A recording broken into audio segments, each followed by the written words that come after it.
On the agenda tonight, my take on the state of the onion. Is it really the comeback of Joey B or more lies and gaslighting? We choose truth over facts. The market finally succumbs to the economic risk from China. Is the bubble really about to pop because of China? China. China. A stunning midday reversal in Nvidia erases $250 billion in value. Are insiders beginning to bail out? Stock's going to Pluto, man. Start unloading. What? Sell? Dump it now. And is there a Viagra shortage coming? Rupert Murdoch ties the knot at 193 years old. Whoops. That never usually happens. Really, it happens to me all the time.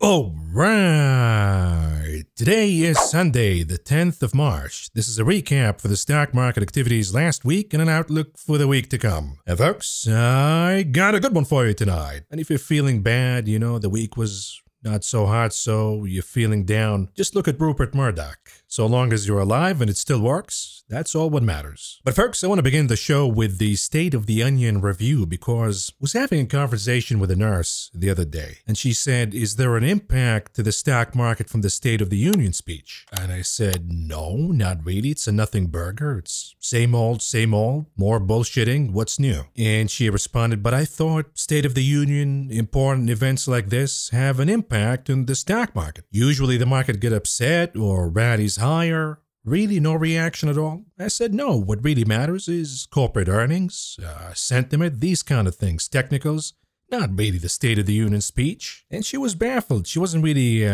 convinced. She thought there was more to it, that the State of the Union speech actually has more significance to the stock market. We'll talk about that in a minute. Maybe she's onto something. But folks, we can spend a lot of time showing you the clips from the State of the Union and fact-checking. None of that matters. Either you believe in your beloved media who say, oh, this is the comeback of Joey B. The economy is better than ever before. You people just like to complain a lot. Shut up already and pay your taxes so we can send the money to Ukraine. And to convince you, they say, oh, inflation is going down. You have more money in your pocket. Your job security is great. Everybody wants a job, got one. The unemployment rate is the lowest in 7 million years. And you saw what happened with the cooked jobs data on Friday. It's comical. First of all, they give us all of these revisions, and they're all downward revisions. Oh, did we say the economy created 300,000 jobs last month? Or make that 100? Whoops, seasonality, I guess. Shaved off a bunch of jobs. I mean, it happens once in a while. This report, they say the unemployment rate went higher, but the labor force participation rate went higher. And oh, by the way, wages went down, but the total jobs created went higher. It's all cooking of the data. It's all, let's give them the perfect cook.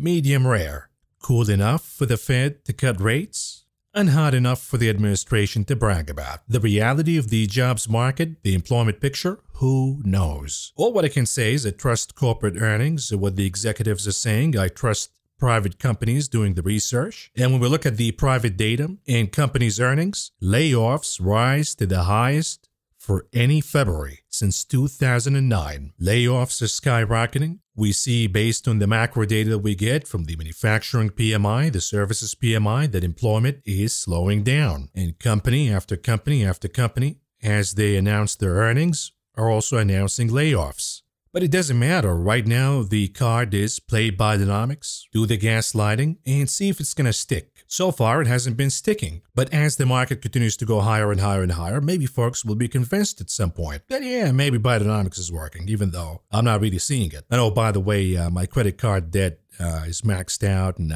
I'm beginning to go delinquent, but maybe it's working out for other folks. I don't know. But you know what I think? I think that this whole Bidenomics thing is a disastrous campaign policy because this market is hanging by a thread. It's in bubble mode right now, the most dangerous bubble ever. You better hope that the bubble holds all the way till November. That's a long time for any bubble to hold at these insane valuations. If the bubble pops, and I think it would, before the elections, it would be an absolute disaster for this administration because at that point, even a cockroach would beat them in November and become the next president of the United States. But rest assured, folks, even if that happens and the Bidenomics thing goes down the toilet and the market crashes and the economy gets into a recession, the administration still has another card that they can play. It's a really powerful card. It illustrates the stupidity, the weakness, and the patheticness, I don't know if that's a word or not, of the Republican Party. No strength, no solutions, and more backwardness, as if they're begging to lose elections every single time. You see, when you look at pretty much every single demographic in America, married men, 30% of the vote, 59% Republicans. Married women, 30% of the vote, 56% Republican. And married men, aka single men, 16% of the vote, 52% of those vote Republican. The only category that votes Democrat is unmarried women, aka single ladies with the depression pills and the anger issues and the finger wagging. Oh, the single ladies, right? These are all jokes, folks. Don't take them seriously. But anyways, the single ladies, 68% vote Democrat. And that's a huge percentage of the vote, 23%. That can sway elections big time. So we know that the Republican Party has a woman problem. Their solution? In the Republican Party's rebuttal of the State of the Union, they gave us a woman in the kitchen with a gun pointed on her head, off camera, of course. I'm in trouble. Please help. Our country is in trouble. Please pray for us. Me. Wink, wink. And this is why, folks, I know you don't want to hear it, but if the elections were held today, forget about the polls. Joey B will win again. Old or no old, they'll give him those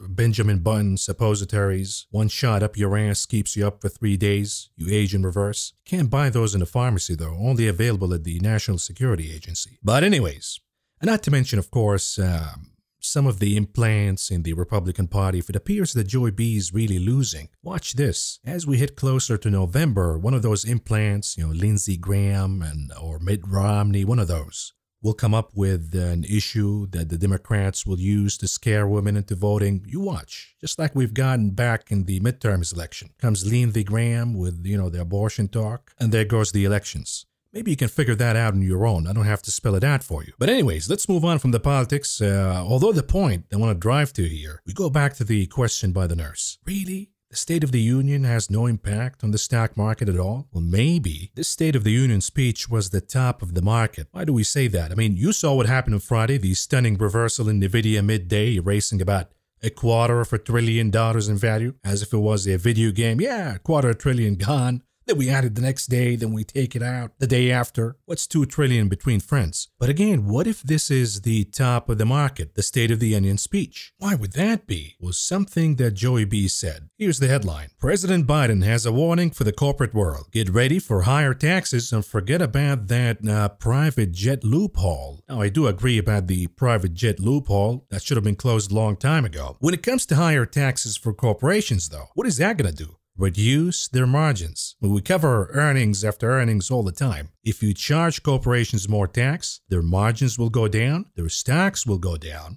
And in response to that, they're going to have to do one or two things. Number one, either raise prices on us consumers to make up for the extra taxation. If they can, if the consumer is not responsive, then what's going to happen? The other way, they have to cut costs, and that's going to be by issuing more and more layoffs. Biden said he wants to further increase the corporate minimum tax rate to 21%, and in a fact sheet released by the White House yesterday, his administration outlined plans to raise the corporate tax to 28% and clamp down on multinational companies and, quote, big pharma, end quote, in particular. So if you have some of these big pharma names that ran way too high, maybe it is time to book some profits. What baffles me is, why am I paying 38% in taxes where the corporations are capped at 28%? And it's not really 28% because with the loopholes and the deductions, they're paying like 8%. And even with 8%, you can see that these corporate margins are barely sliding by in this kabooming economy that we have. The best in the world,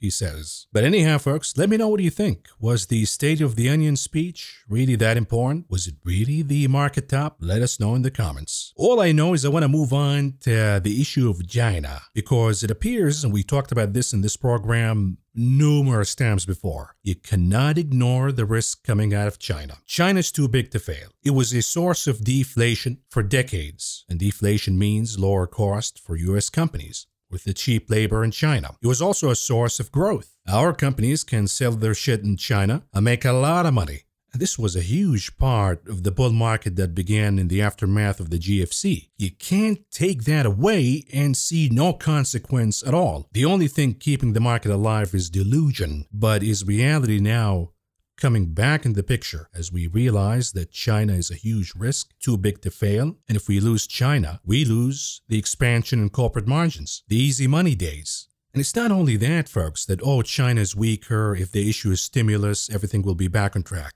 It is the change in behavior by the Chinese consumer. And again, this is something we've been talking about in this channel over and over and over and over again, that the Chinese consumer is becoming increasingly anti-American. Why would they buy products from the enemy? Everybody told me, Maverick, you're too doom and gloom. You don't understand the Chinese consumers. They love American products. Really? They love American products more than China? I don't think so. And this week, we got more evidence proving that I'm right on this issue, and we cannot ignore the change in the behavior by the Chinese consumer. You see, Apple's stock, the most important stock in the market, has been plummeting. Why is that happening? Well, we got the news that iPhone sales are plummeting by 24% in China. And it's not just because, oh, China is in stagnation or the consumer is weaker. No. Here's the other piece of the headline. While Huawei's skyrockets 64% as Chinese consumers abandon American tech. You can see it for yourself. Apple's loss is a Huawei's gain. Chinese brands, for the most part, are gaining market share. The American brand is losing market share. And of course, the shorts made a lot of money in February by the plummeting of Apple stock, about $606 million. In this channel, we got a piece of that. A little potato, but it counts. And now you look at Apple relative to the Qs. I mean, this is the lowest level since 2021. You really think we're going to have a bull market with Apple acting like this? The most important stock, most important company in the United States? I don't think so. Retirees, everybody's tied up to the stock. And folks, it's not just Apple. We lost Tesla. Well, gee, why is that happening? It's the margin issues. They're getting killed by the competitors in China. Here comes Huawei again. The EV by that Chinese company is now the #1 upstart for the second month. The company BYD is now destroying Tesla in market share in China. And by the way, when it rains, it pours for the souffle. The Wall Street Journal did a massive report this weekend about the death of Angela Chow, who I believe is the sister or the cousin or niece of Mrs. McConnell. And this lady died while she had her Tesla in reverse. It's an interesting story, but it's adding to the pain in the stock Tesla. How can we dismiss that we lost two important stocks in this story, Apple and Tesla? And these are not the only ones. So what is holding the indices? The S&P, the NASDAQ, what's going on here? How can we have Apple losing hundreds of billions of dollars in market share, but somehow the index keeps going higher and higher and higher? Well, let's look at the facts. We used to say as Apple goes, so will the market. Maybe that's going to hold true at some point, but for now it's not. You can see the divergence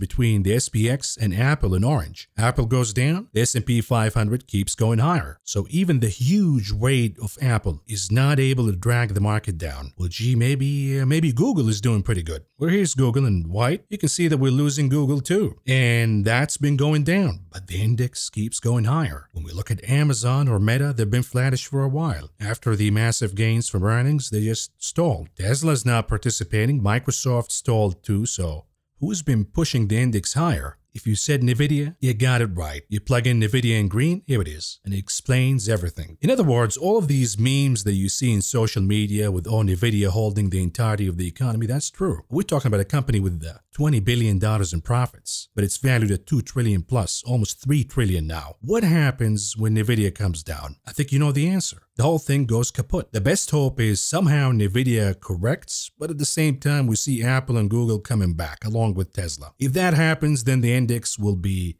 in a correction, let's say amicable correction. But if they all go down together, Apple, Google, Tesla, NVIDIA, it's going to be a disaster. And this is why, folks, we say, and I've been saying throughout the week and before, shorting the indices requires all of these names going down together. And this is why it has been difficult for folks who've been shorting the indices. See, bulls make money, bears make money, piggies don't make money at all. They end up getting slaughtered. The bulls can chase the bubbles, then get out at the right time, or they can find some good stocks they can play. The bears, if being tactical and picking on individual names and individual stories, been doing pretty good. And we've done a lot of options trades this week, put options trades, a lot of them hit, and they hit big.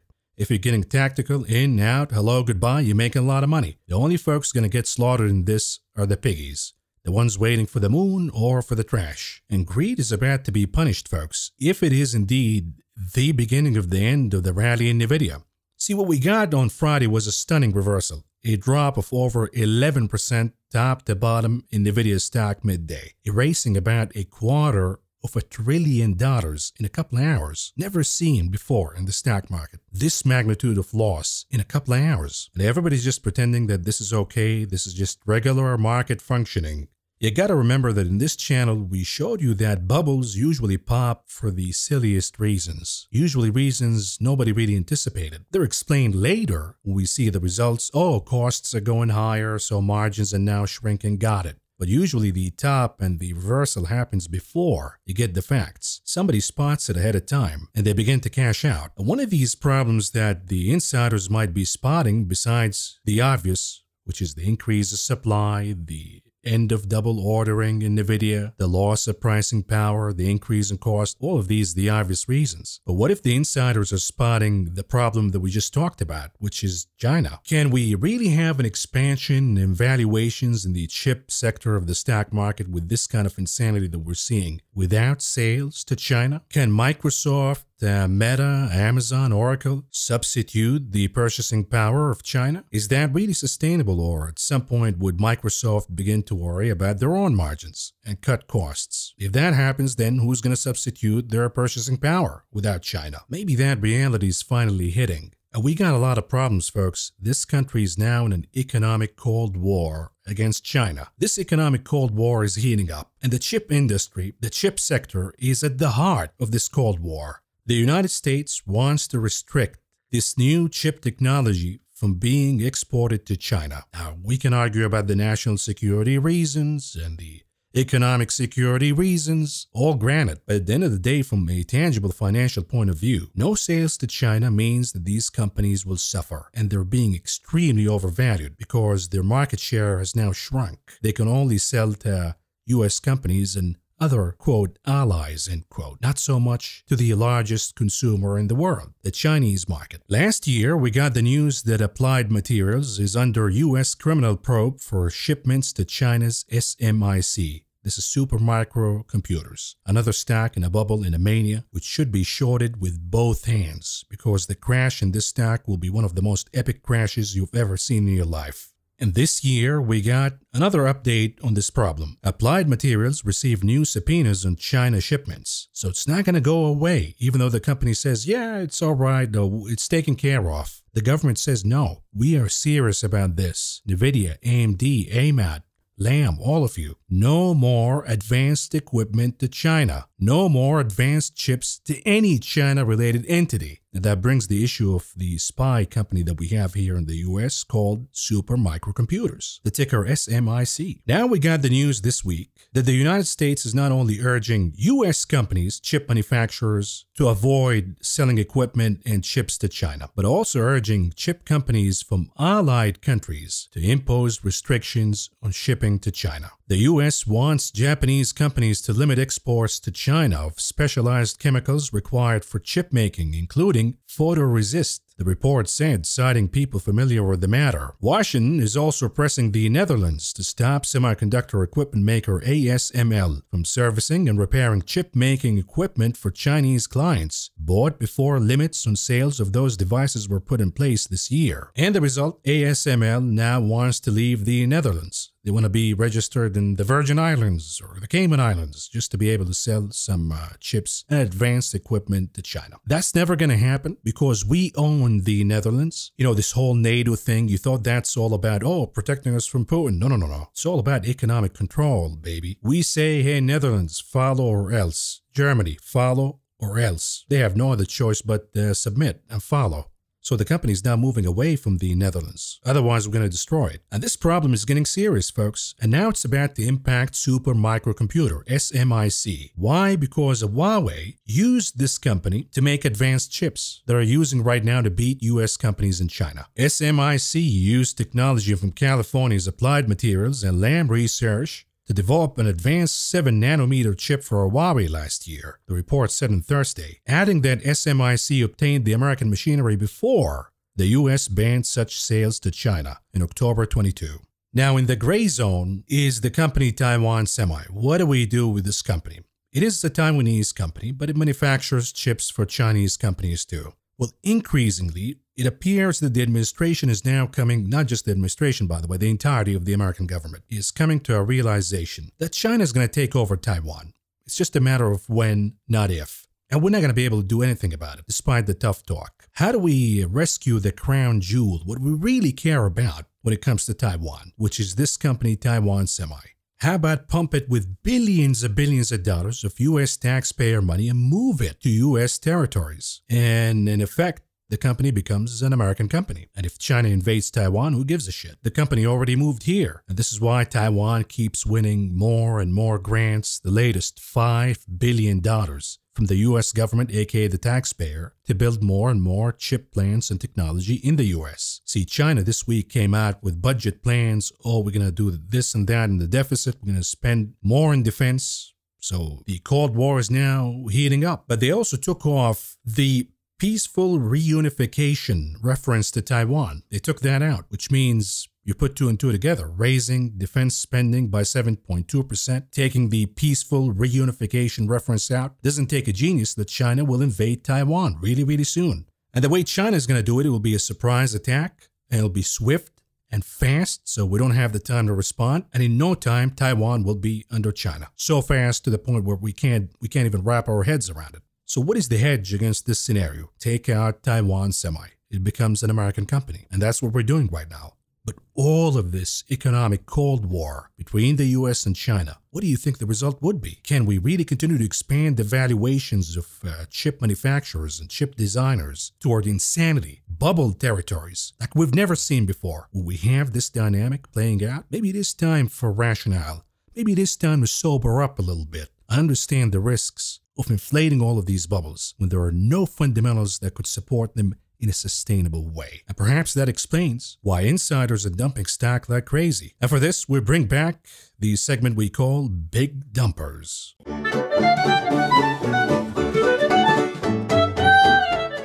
You see, we talked about Snowflake CEO Frank Slootman, who dumped hundreds of millions of dollars worth of stock since the beginning of the IPO of the company. He saw it as a cash cow. The company's losing money year after year, but the donkeys will fluff up their valuations anyway. So I'm going to take advantage of that and just keep dumping. Then when I have enough money, announce my retirement and crash the stock by 20% on the heads of the donkeys who've been chasing it. And now this CEO is richer than Tim Cook. How did that happen? Because Snowflake is a profitless company. So how come the CEO of that company is now richer than Tim Cook? It's all fake. When you buy and you see your paper gains or these poor retirees who trust their financial advisors and managers to keep pumping the stock market with the retirement money, your gains are only in paper. If the stock goes down 20% in a day, you're annihilated. But the CEOs know that it's all fake until, of course, you press the sell button. Then the money becomes real. How does the money become real? As the scene from Wall Street goes, it's a zero-sum game. Somebody wins, somebody loses. The CEO cashed out the money from the retirees, the individual investors. Thank you so much. Come back and play again. And Frank is a good old guy. He's probably going to retire in Florida. He's the type of guy, with the MAGA hat, the golf courses, a couple of guns in the garage. Not a couple of guns, like 95 guns in the garage. Strong preference to chicks from Philippines or Thailand. 30 years younger, half your age, probably makes sense. Good old guy. But it's not just Frank from Snowflake. NVIDIA directors are now bagging $80 million last week in selling spree following the company's blowout results. You chase, they cash out. And when it rains, it pours. NVIDIA directors now selling $180 million in shares as insiders cash in. I want to address something here that's really important. Unfortunately, in social media today, YouTube, Twitter, doesn't matter. We have those personalities, accounts that I call the perma-cucks. for the oligarchy and the regime. This is how you spot them. Number one, they say, oh, it is a scheduled selling. There's nothing to see here. Number two, oh, he needs the money. He just needs to buy something. Number three, oh, but he still owns so-and-so of the company. All of these are signs on how to spot permacucks. And now that you know that, let's look at some of the big dumpers year to date. From micro tragedy, you know, the stock is shooting up to the moon right now because Bitcoin is in a pump and dump scheme by BlackRock. Wait till that bagging operation finishes. But drunk Michael Saylor is saying jokes on you. He doesn't believe any of this shit, Bitcoin. You think he really believes all of that? No, he knows he's going to get richer than ever before if he takes the company's money and buy it all in Bitcoin, because he knows the donkeys will come back. He's going to dump at the top. And then who gives a shit about what happens to MicroStrategy? So drunk Michael Saylor cashes in over $153 million. And then we have from Meta, Zucchini Bird, cashing out $1.1+ million. And of course, since we talked about the Tulip Mania, the CEO of Coinbase, Brian Armstrong, dumping $70 million worth of shares. And from GoDaddy, Amanpal Singh, dumping over $6.7 million. And from Amazon, Jeff Bezos dumping over $3.4 billion. As might say, but Maverick Bezos need the money. He moved to Miami. He has this new girlfriend.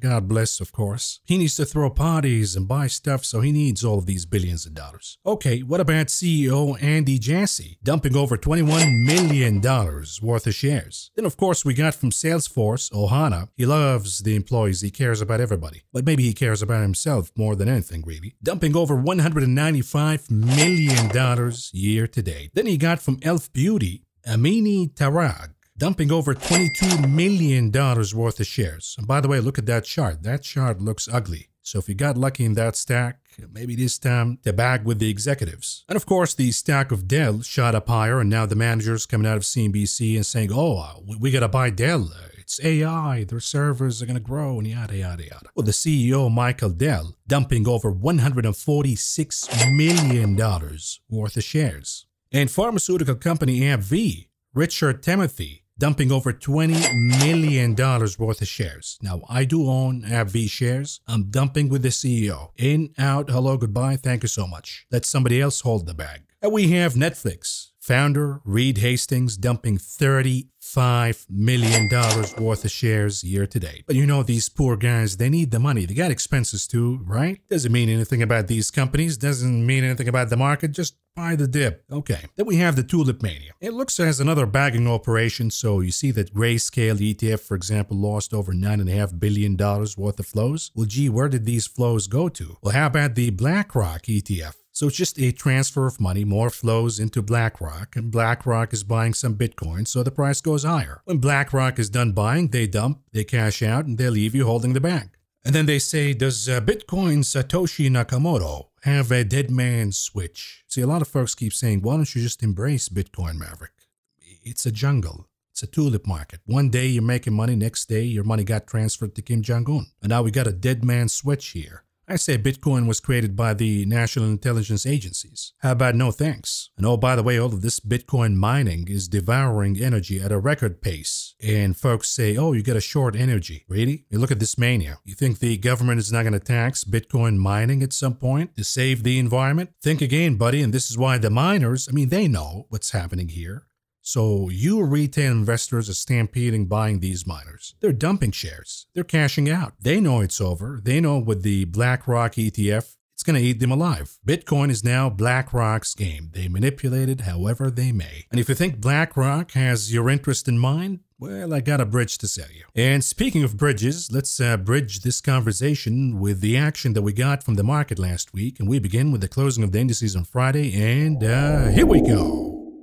The diamonds in the red by 68.66 points, or a loss of 0.18%. And the Nasdaq, the loser of the day, down by 188.26 points, or a loss of 1.16%. While the Spider, also in the red, down by 33.67 points, or a loss of 0.65%. And the small caps Russell 2000 down by 0.13 points, or a loss of 0.06%. When we look at the sectors on Friday, real estate, the only noteworthy winner here. Why real estate? Because interest rates went down on bond yields. Because now we're talking about, oh, Mr. Powell says that he's going to cut rates. Really? With all of this insanity going on? Be my guest. Please cut rates. You'll spike oil all the way to 120 plus in no time. But for now, rates go down. Real estate does pretty good. At the bottom of the pack, technology. Of course, we've seen a stunning reversal in technology led by chips, so no wonder why we see tech at the bottom. For the week, though, it was not that different of a theme. You see the dollar pulled back, interest rates, bond yields pulled back, so we see that rate-sensitive sectors such as utilities and real estate were leading the pack. And then dollar-sensitive metals were at number 2. But the money was coming out of technology and comm services. This week, we have seen the biggest outflow out of technology stocks in history. We'll talk about that in tomorrow's video. I'll show you the details and more. And then we'll look at the breadth on Friday. The NYSE, 51% advancing versus 47% declining. The NASDAQ, 47% advancing versus 50% declining. So we closed neutral, and this is really important for you to understand. The market maker wants to close the week at a neutral position. What you gotta keep in mind, yes, the chip companies reversed big time. Yes, Nvidia went down big. But are you gonna go with that? Are you gonna go all in? This is the reversal. This is the beginning of the crash. I want you to be careful. This could have been just the market maker playing games. That we have a lot of folks who bought these 1,000 Nvidia calls with the weekly expiration, and the market maker could not make them win. A lot of these call options in Nvidia were already in the money. So the market maker had to do something, and I think that they decided to dump big time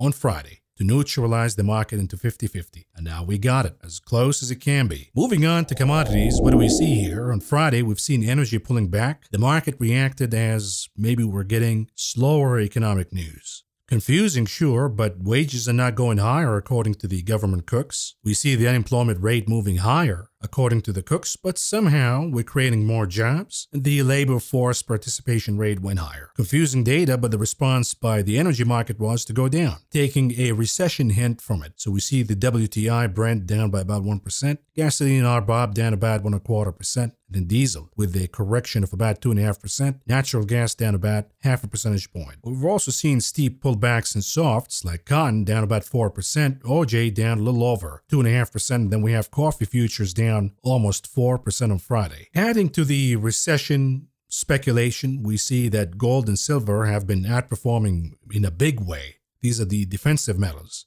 Throughout the week, gold managed to close positive on Friday. But the risk-on metals such as platinum, copper, palladium were lagging Friday. Likewise, we got a pullback in meats, in live and feeder cattle futures, while grains oversold grains, so we might see some money migrating back into grains, from softs, from metals. So we see soybeans moving higher, wheat moving higher, but grain's been the underperformer for a long time now. And for the week, all in all, we see that the VIX futures were at the top, and that's really a source of concern for the market. Palladium was down Friday, but palladium was number 2 with gains of about 7%. That's an added cost to chip companies. Gold, silver, corn, all doing pretty good for the week. Laggards, we go down to energy. Energy pulled back this week. But if we begin talking about interest rate cuts with the environment that we have, with all of these bubbles that we see, short covering will take place in energy. We will see a comeback just like we've seen in 2008.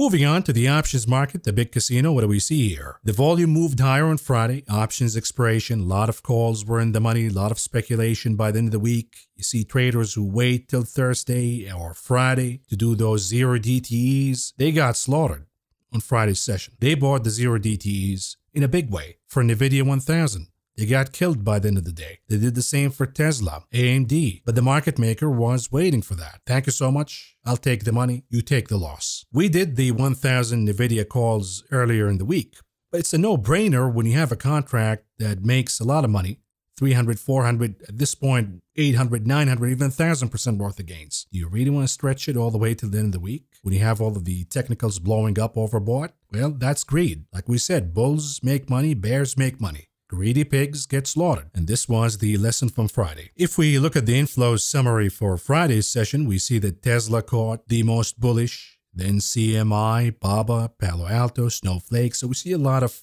bottom picking here in these names that went down big. Then the bearish flows, we see the S&P, we see Coinbase, the XLF, IWM, So we see some booking of profits for names that went way too high in a short amount of time. Moving on to the unusual activities that took place in the options market on Friday. We begin with the butterfly put spread for the SPY. Now, you know that this is a great strategy for betting on let's say, a major drop in the indices because it costs you nothing. The only downside to it is if it works out too good. We had one of those with Costco on Friday. It actually worked out in the morning, the butterfly spread. You could have squeezed $200, $300 out of it. But then as Costco slid down and began to crack below 240, 230, the value of the butterfly plummeted. But if your broker allowed you to leave it all the way till the end, the contract was actually profitable. It went from 80 cents a contract to over $1.50 a contract. But anyways, in this SPY butterfly spread, the trader bought the 450 puts in case the SPY drops by more than 12% by the expiration date April 26. And to finance this contract, they sold 2-to-1 the 425 puts with the same expiration date. So the bet here is the SPY goes down by more than 12%, but not more than 17% by the expiration date. What if it does though? What if it goes in a crash?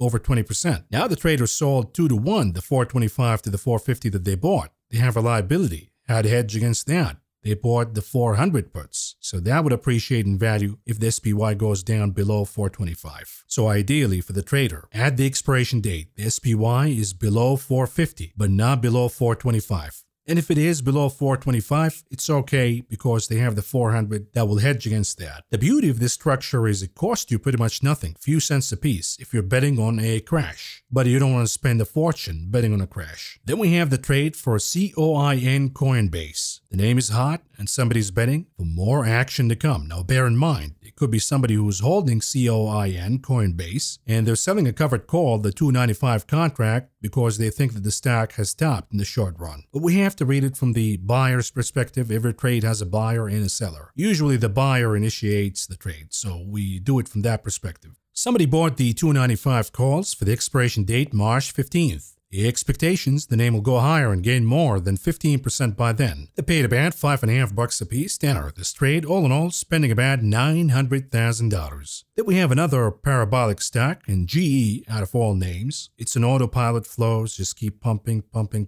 until it crashes suddenly. But here we have somebody betting on more gains to come for GE. They bought the 185 calls for the expiration date May 17th. The expectations, the name will gain more than 10% by then. Paid about $3 a piece to enter this trade, all in all spending about $4.5 million. Then we have gold on a rip, and somebody's betting for more gains to come. They're playing it via the GDX, the gold miners. I think it's overbought in the short run, but in the long run, we might have more gains to come. So somebody bought the 34 calls for the expiration date May 17th. The expectations, GDX will go higher and gain more than 15% by then. Paid about 60 cents a piece to enter this trade, all in all spending about $600,000. And then we have a put spread for NVDA Nvidia. Suppose you saw the stunning reversal on Friday, you want to play more downside in Nvidia.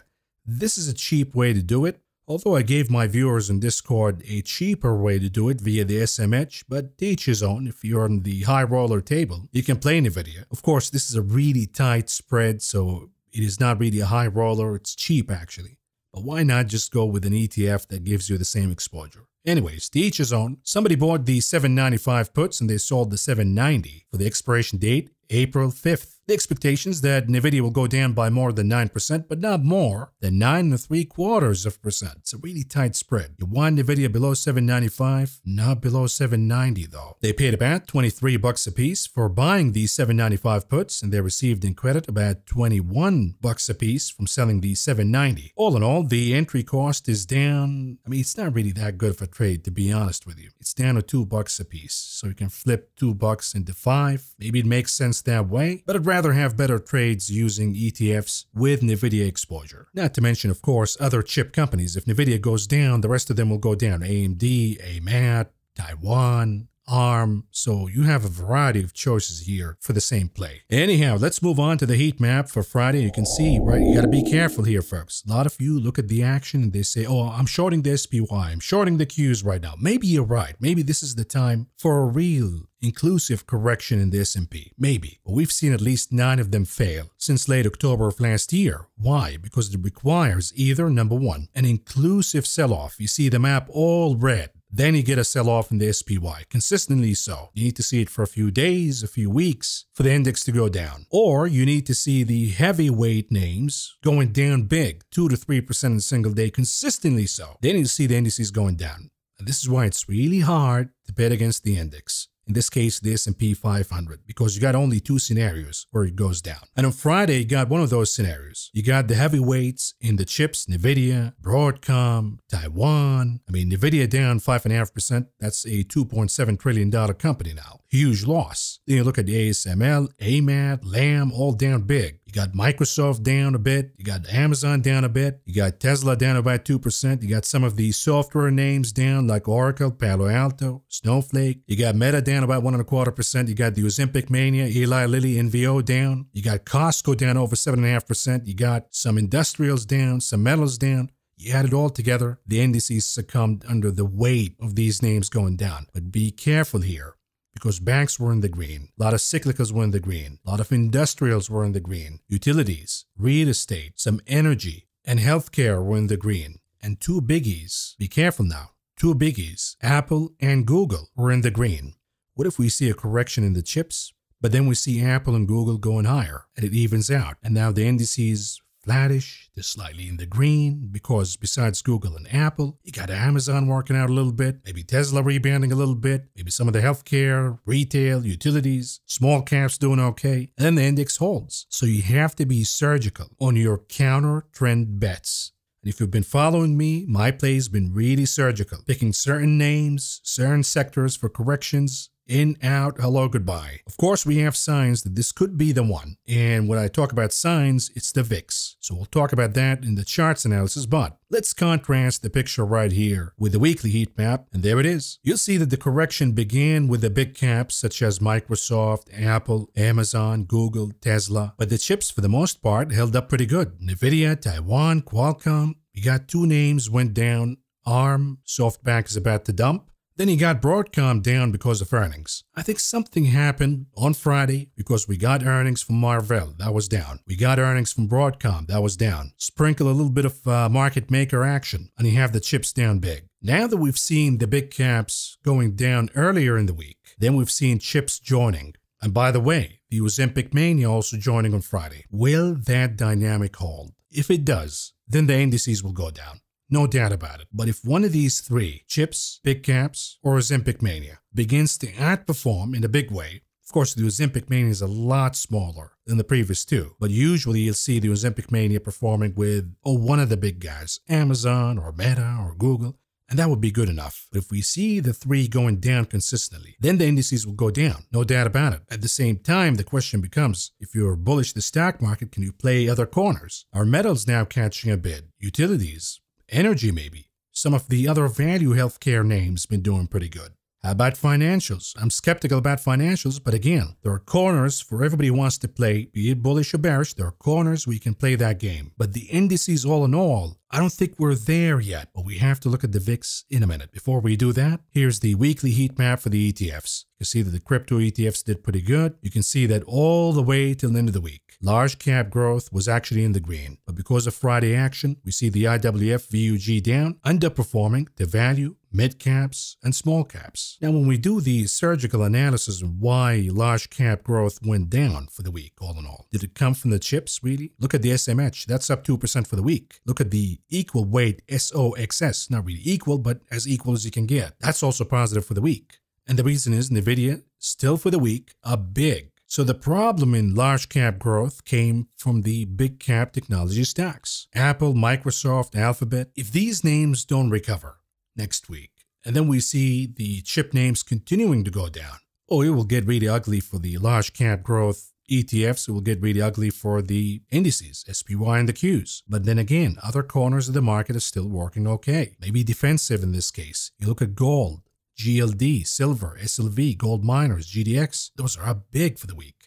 Gold miners up almost 8.5%. Then the XLU, defensive utilities, up over 3.25% for the week. Energy, believe it or not, even though the spot price was down, but the XLE was up almost 1.25% for the week. Then of course, there's the mystery of IYR real estate, which is risk on, not risk off. Lots of problem in that sector. And then the KRE, regional banks, up 4% for the week. Maybe that's because of the rescue of New York Community Bank, the Mnuchin Janet Yellen last-minute rescue. But you look at the map all in all, the theme was risk off. The theme was rotation into defensives. There's a message here, folks. And the message is, maybe we are in stagflation. Maybe we need to change strategies. The big cap companies will spend more now. They'll be under margin pressure. The chip companies are coming under the China pressure and the high expectations pressure. But then there are other corners that we can play, that we can rotate to with okay valuations, not overbought charts, still good results in the fundamentals and the earnings. And that's the dynamics of the market right now. A split market. Will it continue to split, or at some point the weight of the big caps and the chips, will it be too big, as we talked about before, too big to fail? We talk about Anthony Robbins and all of that. Will it drag everything down with them? That's what I'm on the watch for this upcoming week. For me personally, I've been de-risking just because of the weight. The weight problem could drag everything down, even the good stocks. And this is why I've been de-risking, taking profits. If I'm proven wrong and I see, for example, healthcare going up by 3% this week, but technology and chips are down 2 to 3%, then okay, we have a rotation here. The weight is not really scaring the market, but I find it hard to believe that this is going to continue if we have a sustainable and a consistent correction in the big caps and chips. Enough said. Let's move on to the charts, and we begin with the SPY, the S&P 500. This is an hourly chart. What do we see here? We talked about a triangular consolidation pattern, but you always have to look at the big picture, which is the hourly MACD. It appears that on Friday we got a crossing from bullish to bearish. We got a bearish engulfing candle. So before we got a bullish engulfing candle, that was a reversal from bearish to bullish. Now we have a bearish engulfing candle. We have a confirmation on the MACD indicator that we have a bearish reversal. Now this is a 1 hour chart, so we can go down to 410.70, find support, and reverse back to bullish again. When do we begin to see damage on the hourly chart? The answer is if we begin to lose, say, 507.75, which is the gap that we opened from the bullish reversal. If that gap is closed and we trade below, then we begin to see problems in the hourly chart. And that could play out in an inverse ABC pattern. Now, if we look at the daily chart, any problem here? Not really. We're still in an uptrend. We got to the upper Bollinger Bands and we caught some resistance, and that's all there is. Can the slowdown in momentum morph into a massive correction? Sure. But we need to see some signs, because look at the attempts for a correction throughout this rally. All of them failed, no matter how good they looked. And of course, the one that looked the best was before NVIDIA's earnings. That was about as close as you can get to a real correction. Then came NVIDIA to the rescue. Now you might say, but Maverick, NVIDIA is now going down. This might be the real deal. Sure, it might be. But I need to see more. I need to see the loss of the 20 days moving average. I'll play a trade on it for now, but I'm not going to go guns blazing. I go guns blazing when I see a sign of confirmation that this is it. How do I know that? Look at the weekly chart. Look at the MACD. Are we looking as we began to look in the summer of 23 when the bullish momentum topped and we began to reverse into bearish? Maybe, but it's not showing up yet. We need to see more. Of course, the RSI is way overbought, but we need to see more. If we begin to see more, I'll have my guns blazing trade. And it could take us down all the way to the 20 weeks moving average, where the SPY goes down by more than 7.5% from here. It can even go down all the way to the lower Bollinger Bands.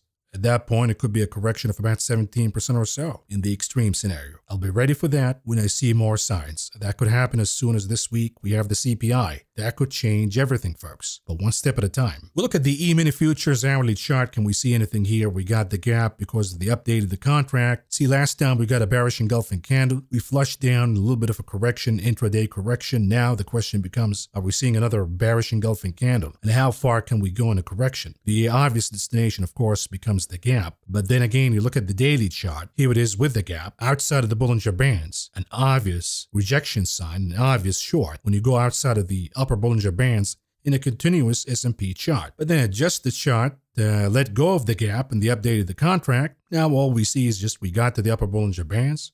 We caught some resistance, and that's all there is. There's nothing definitive from the move on Friday. We'll look at the Q's hourly chart. What do we see here? Obviously, we got a little bit of a rising wedge. That didn't really play out because we got a pump on Friday, but it was a warning sign. You got to be careful here. Then we got the big bearish engulfing candle with a confirmation in the MACD, so now we have bearish momentum. Closed below 440.59. Another confirmation that probably we have more downside to come. If we do, I wouldn't think that there is major damage until we lose, let's say, 433.71, because that would be closing the gap and then trading below the gap. Not only that, but losing another support line after the gap. So I need to see more and more confirmations before I say, okay, we see tangible damage here that could be sustainable. On the daily chart, anything here? Sure, we have weakness on the RSI, the MACD. We have a dump on higher volume. Got it. Bearish engulfing candle. Got it. But all what we got right now is a rejection of the upper Bollinger Bands. We haven't lost the 20 days moving average yet. So I don't see significant damage in this chart,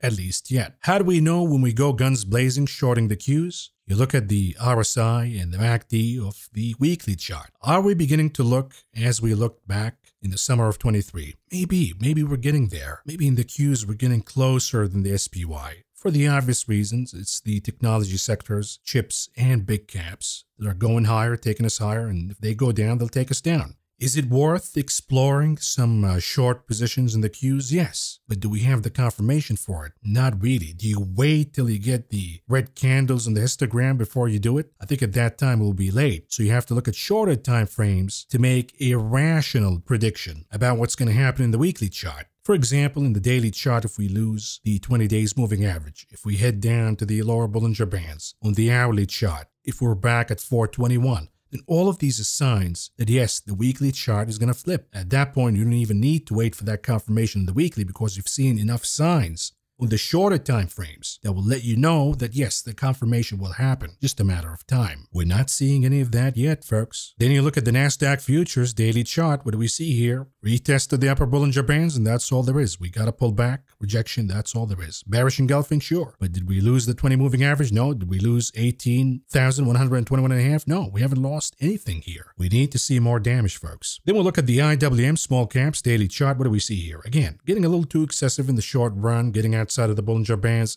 It is battling the upper Bollinger Bands. It wants to expand it higher, but it's always going to offer some resistance. And this is why we see the IWM struggling a little bit. Now we have to look at the bigger picture. In the Russell 2000, we'll look at the weekly chart. Of course, everybody's now arguing that if we see a dump in chips and big caps, it's okay. It's actually bullish because we'll see a rotation into the IWM. What is the case for that? How about a cup and handle pattern? It is plausible, especially now that we closed above the previous high at around 205.49. But here's what you got to keep in mind when it comes to the small caps. Here's the IWM daily chart, and then you got Super Micro SMCI in orange. It is responsible for at least the last bit of the rally in the IWM. We talked about the risk of this company being involved in the Cold War with China. It's just a matter of time before they hit it really, really hard. And we see a crash in SMCI. The company would lose 50, 60, 70% of its value rapidly.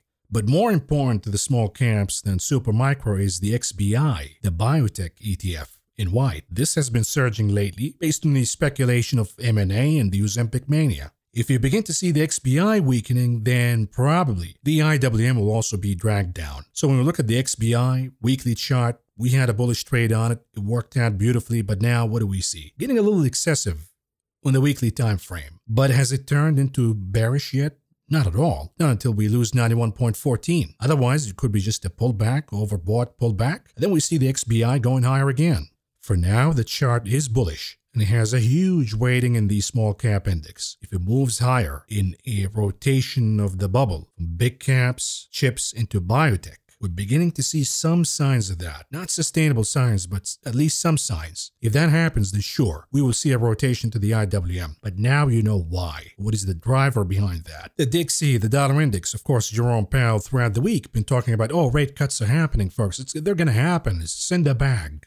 How do you know? You do a rate cut right. I dare you, Mr. Powell. Please do the rate cut right now. The dollar is going to crash. Commodities will come back. The price of crude oil will be at 100 plus in no time. We'll be paying over $4 average at the pump in no time by the elections. You want to do Joe B a favor? Please cut rates right now. But all of this talk dropped the dollar to become really oversold outside of the lower Bollinger Bands, now printing somewhat of a reversal pattern on Friday. We got the CPI. At the end of the day, it's not up to Powell. It's up to the CPI. And we have signs that the CPI is getting hotter. If the report on Tuesday comes out hot, we'll see a recovery in the dollar. That's going to upset equities even more then they got upset on Friday. But it's going to upset the old man gold even more because you see gold, the daily chart, trading as a meme stock now. We have a lot of speculation. Is it related to Bitcoin? Is it related to something else? Who knows? My 2 cents, I think gold is sniffing a problem. We talked about it before. It's a problem in regional banks.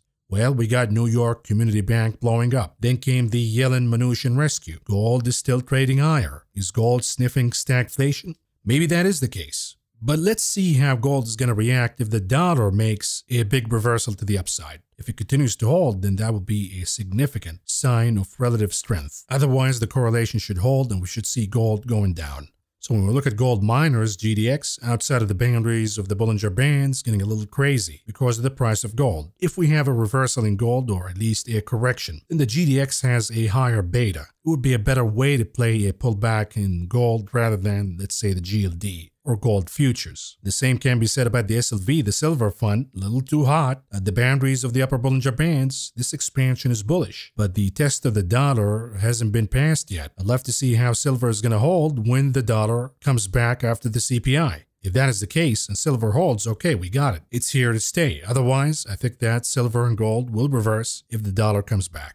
The weekly chart of Brent oil still bull flag above the 20 weeks moving average. For now, we're not seeing a significant sign of weakening in oil. You look at the XLE, this is the energy ETF weekly chart, got to the upper Bollinger Bands. Everything looks bullish on the RSI, on the MACD. But if we have some trades on them, and we have a trade on Exxon, a bullish trade, if you're closer to the expiration date, maybe it is time to book some profits because the upper Bollinger Bands will offer some resistance. So if you look at Exxon, it reached the target, it closed above 108.27, played the bull flag, now we're at the upper Bollinger Bands. I think the chart has more gains to come, but given the expiration date that we have, we gotta book some profits on this trade and then move on, do it again once we see at least a little bit of a correction in the daily chart. But even the refiners look pretty good. I mean, you look at VLO Valero weekly chart. Finally made it above the previous high at 146.81 and closed above. I think that's going to unleash more and more energy, more and more short covering, more and more buying in the stock. So this is a bullish breakout in the refiners. Then we'll look at the 10-year yield daily chart. What do we see here? It's been going down based on Powell's commentary and some of the macro data that we got this week. But what if it is a falling wedge pattern? What will cause the 10-year yield to explode higher out of this falling wedge pattern? How about the CPI? Just reading the tea leaves for you. The CPI will be really important. And right now, the risk is to the upside after a sell-off in the 10-year yield this week. Now we look at the weekly chart for the 10-year yield. What do we see here? Maybe giving up the 20 weeks moving average. You look at the MACD, maybe showing signs that yields will crash. I think if that is the case, it's going to be for the bad reasons, not the good reasons. Not because CPI is cooler than expectations. I think it's going to happen because we're seeing a crash in one of the regional banks, in a real estate fund. Otherwise, I think you got to be really, really careful about maybe a comeback of the 10-year yield based on the CPI. So we got to let the CPI get out of the picture, preferably the PPI too, before making any decisions about bond-sensitive assets. I know the XLU is overbought. It could be a good reversal play. I mean, you can look at the XHB home builders. Could be the case here that we have a bearish engulfing. We have a correction all the way at least to the 20 days moving average in the XHB. But I'd love to see the CPI out of the way first. And when we look at the XHB home builders, you look at the major 4 assets, Toll Brothers in yellow, and then you have Lennar in blue, Pulte in orange, and then DR Horton in white. You can see that DR Horton is the weaker asset, and it's been trending down. Lennar stalling along with Pulte. But then you have Toll Brothers. It's been exploding higher. So for now, I think that this is the weight problem again. 3 out of 4 moving higher, 1 showing signs of weakening. What will be the final theme? Well, it depends on bond yields. That depends on the CPI. If we see a reaction in Toll Brothers, for example, dropping big after the CPI because yields went higher, that will be all of the signs that we need. The XHB is ready for a correction. Right now, we're not seeing it yet. Then you look at the IYR daily chart. This one, if you look at the MACD, it crossed the bullish. It traded above the 20 days moving average. It is battling the resistance of 90.5, closed above it on Friday, expanding the Bollinger Bands to the upside. The RSI is firming up. It makes sense because yields went down. Question now becomes, how would this chart behave if we see yields going back up because of the CPI or PPI or whatever catalyst it is? So it remains untested yet, but the technicals for now saying that real estate could be going in a bullish breakout. Does it make sense fundamentally? But again, you look at the weekly chart. We went down on a retest of the 20 weeks moving average. Now we're coming back up. Momentum is staying bullish for now. Could it be an ABC breakout? There's a possibility. I would think that it is dependent on yields going down. CPI coming out cool. If CPI come out hot, I think that yields will make a comeback. And the IYR real estate will stop and stall here, then reverse, and the confirmation will be losing the 20 weeks moving average. Not a chart I want to trade right now until more clarity comes out of the CPI. The same goes for the KRE, by the way. The daily chart above the 20 days moving average, consolidating in a bull flag pattern at the upper Bollinger Bands. You could say all you want about the weakness in the regional banks and New York Community Bank. I got it. But for now, they managed to do a little rescue operation and you have yields going down for a little bit. That's been good for the KRE. Any signs for concern though? We zoom into the hourly chart. Bear flag pattern didn't play out. Got another bear flag pattern on Friday, closed below 49.66 again. It could be the one that's going to play out. It all depends on the CPI. CPI comes out hot. KRE will probably flush down.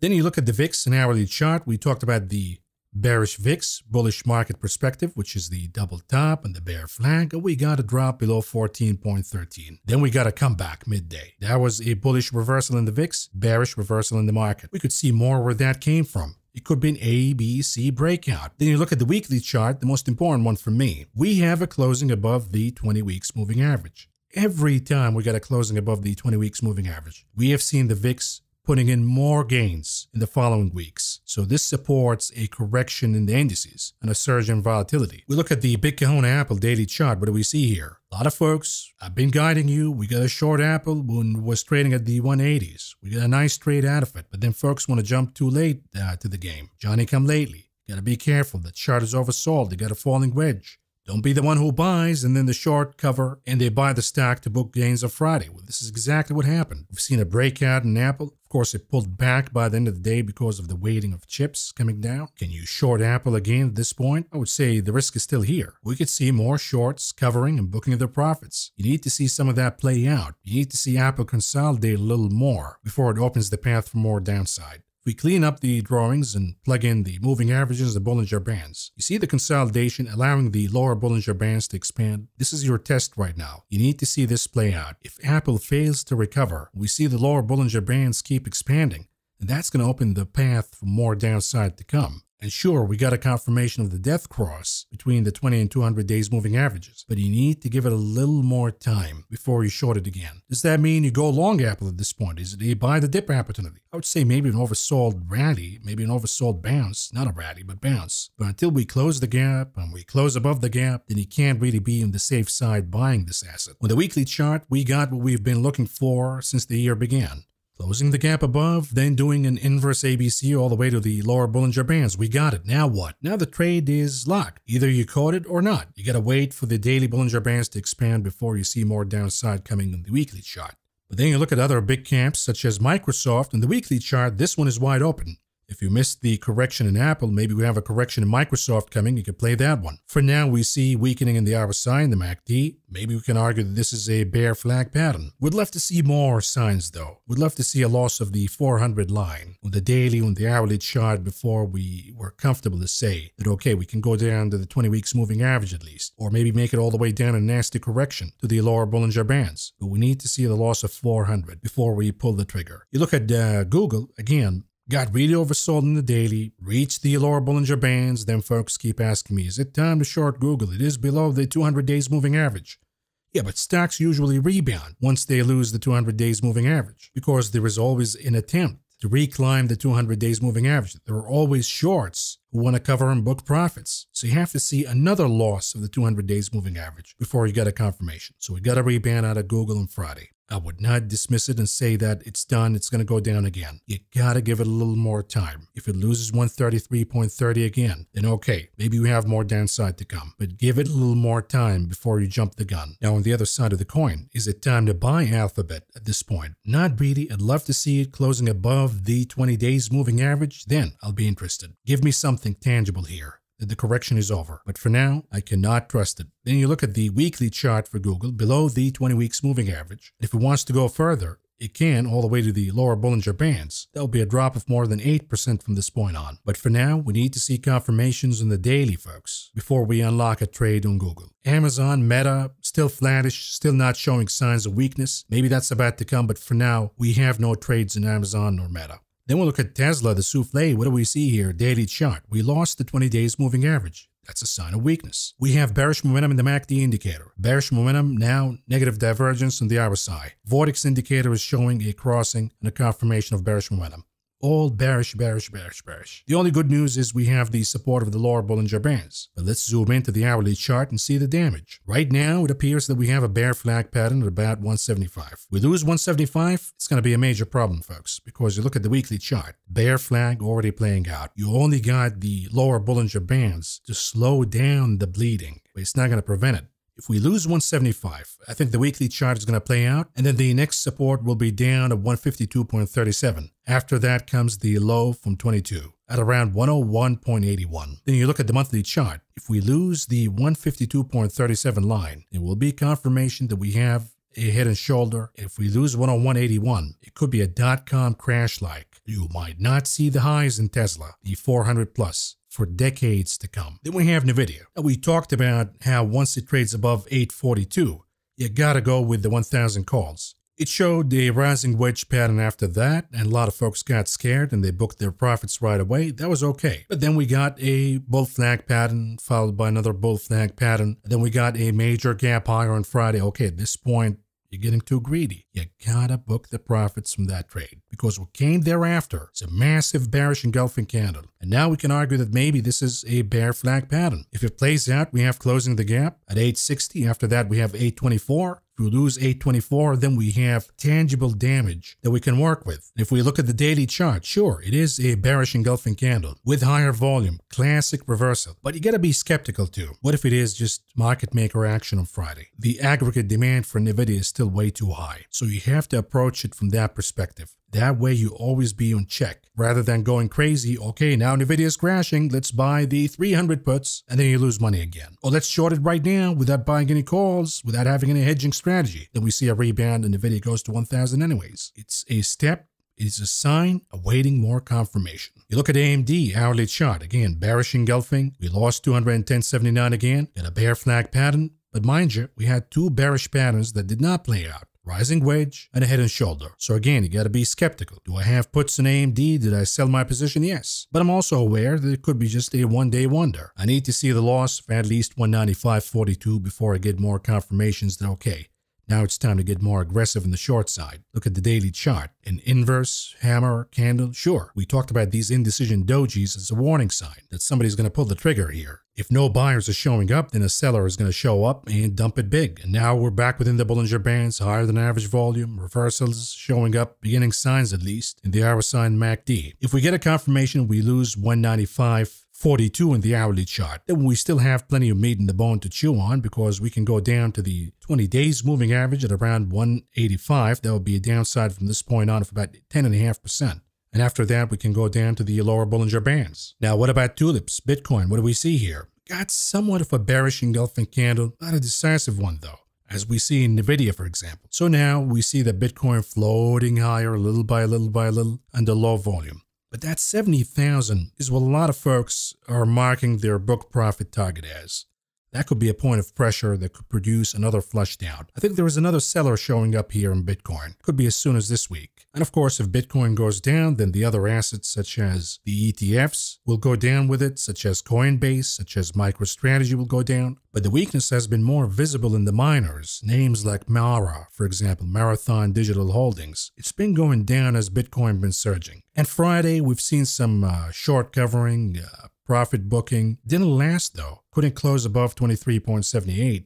And that could open the path for more downside to come. Of course, we have the lower Bollinger Bands as support, but the weakness here is evident. I think if Bitcoin goes down, these names are going to suffer even more than the ETFs, Coinbase, or MicroStrategy. Anyhow, let's move on to the conclusion of this video. What do we have on the economic calendar this week? Monday, we got nothing. Tomorrow, we got nothing. Could be a good day for a market rebound, but then the action begins Tuesday, March 12th. We begin with the NFIB Optimism Index for small businesses, and then we have the big one, the Consumer Price Index, the CPI, or what comes with it. That will be critically important. Expectations that the CPI would be at 3.1 year-on-year, and the core CPI would be 3.7. Anything more than that, we're going to have a problem, folks. Then we catch a break Wednesday to digest the CPI, perhaps. And then we have Thursday the 14th with retail sales and then the core PPI, Producer Price Index. This is going to be really important.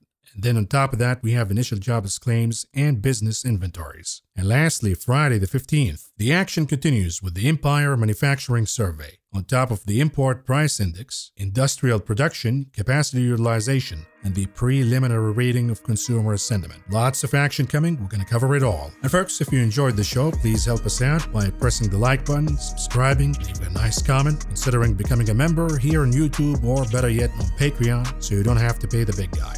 And you'll still access all of the daily videos, the bonus videos, and many more. But with that, folks, this is all I got for you for now. Thank you for listening, thank you for watching, and I will talk to you again tomorrow. Good night. For those of you who've never been through this before, this is what the beginning of a fire sale looks like. I want you to hit every bite you can find. Dealers, brokers, clients, your mother if she's buying. And no swaps. It's outgoing only today.